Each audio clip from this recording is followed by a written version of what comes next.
Namaskar, this is Akhilesh Bhargav. Welcome to Tit-Bits on Business and Finance with me. As more and more cases of failures and frauds involving corporates, banks, NBFCs come out in the open, and so do cases of willful defaults by well-known borrowers, one thing is very clear in all these crimes. They had one common element, which is the companies, the promoters, the banks concerned lied in order to cheat. Take the case of the recent PMC Bank, which has collapsed under the weight of frauds. The PMC Bank hid its actual financial statements right from 2008 onwards. It did not disclose its loans in the correct way. It hid the loans given to the HDIL group under dummy names. It hid them as loans given to depositors so as to show them very secured. Its financial statements were clearly false, and sadly, they were readily signed and accepted by their auditors. So, the financial statements of the PMC Bank were a clear lie. Or take the case of ILFS, the giant 1,30,000 crore fraud, as we would call it.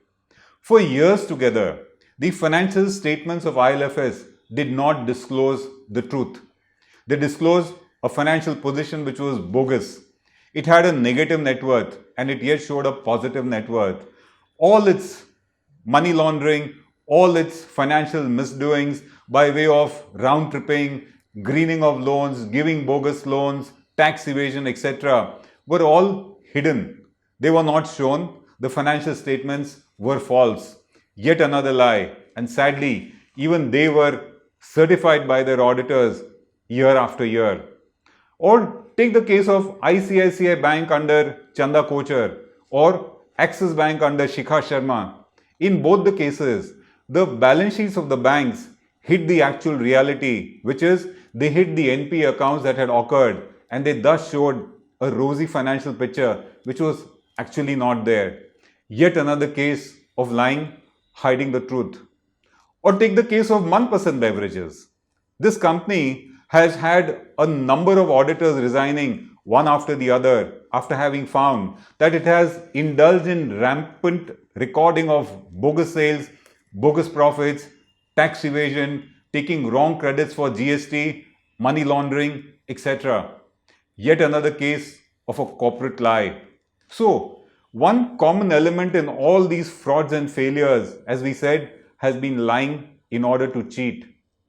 And this entire process of lying to cheat is not restricted to companies where you would want to say that the pedigree of the directors or the promoters was of a lesser sort, if we have to say so. Greed has got no caste, color or creed in terms of preferences, and we find that irrespective of any section of society or any segment of the economy, this kind of blatant lying has occurred in the financial statements of various entities. If you were to say that the board of directors of the PMC Bank were unknown persons, then what would you say about the board of directors of the likes of ILFS, who had top big names as its directors and independent directors? Ravi Parthasarathy was known to be a titan in the financial world, and the independent directors included the likes of S.B. Mathur, former chairman of LIC, R.C. Bhargav, chairman of Maruti Udyog Limited, Michael Pinto, a top-ranking bureaucrat, and Jerry Rao, a top banker with a Citibank pedigree.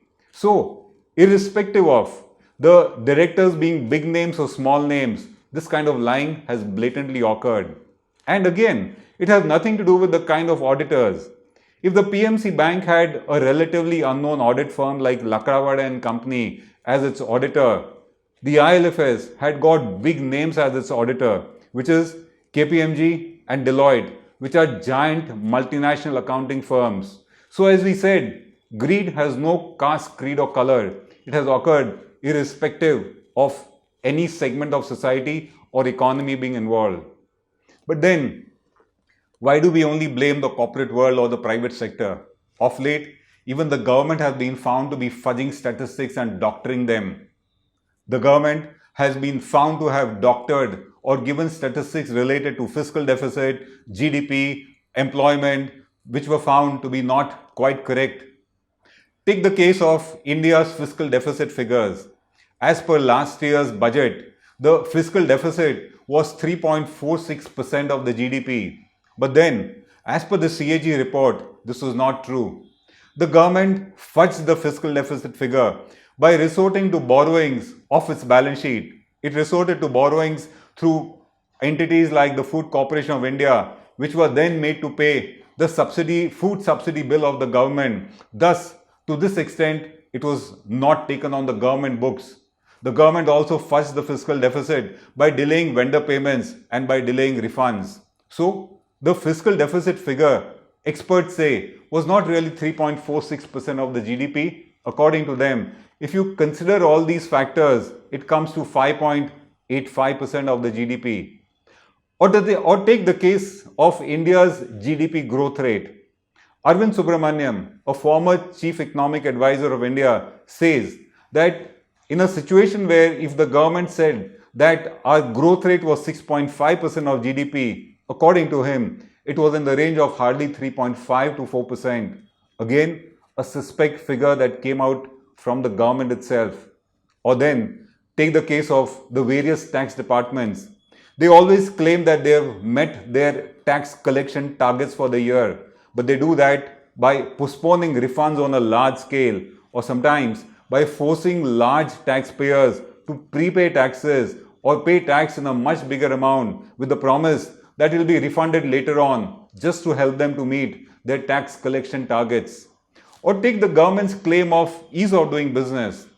The government refers to the World Bank rankings to say that ease of doing business is improved substantially in India, but the ground reality says something otherwise. So, it's not just the private sector which can be blamed for having fudged figures and statistics and indulge in not giving true figures. Even the government has done that. And this has caused a huge damage to the Indian economy and society. Today, because of this rampant culture of lying on the financial statements, there has been a huge erosion of trust in India. The Mint reports very aptly that today, most bankers don't trust the balance sheets of most borrowers, corporates and NBFCs because they don't know whether the figures are correct. The Mint also further points out that between April to September this year, the banks have preferred to park their money with the Reserve Bank of India than lend it to corporates. They don't mind that they get a lesser return on their money, but it at least ensures protection of their capital. And this amount has been to the tune of 2 lakh crores just within a 6-month period.